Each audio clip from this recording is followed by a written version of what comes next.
In today's video, I'm going to teach you how to make links active in DocHub. We'll start by getting your document open and ready. Head to docHub in your browser and open the PDF you want to work with, either by uploading it or selecting it from your recent files. Before you continue, make sure the text or the area you want to turn into a clickable link is already visible on the page. DocHub works directly on the PDF, so you'll be wrapping a link around existing content rather than inserting a hyperlink into the text itself.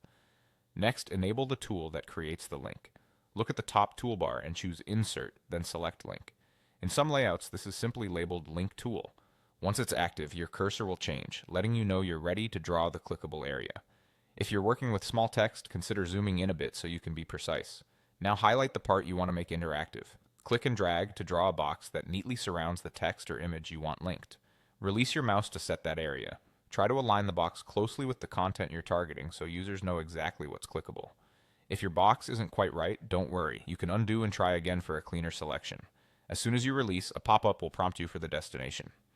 Type or paste a full valid URL, such as https://www.example.com, making sure to include the HTTPS portion so the link opens correctly.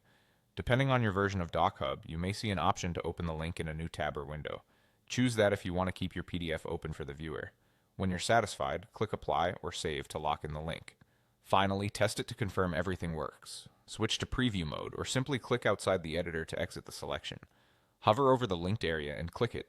Your browser should open the URL you entered. If it doesn't, return to the link area, open its settings, and double-check for typos or missing characters in the address. That's all you need to make links active in DocHub. Open your PDF, enable the link tool, draw the clickable box, set the URL, and give it a quick test. You can repeat this process for as many links as you need, keeping each box tidy and accurate for a smooth viewing experience.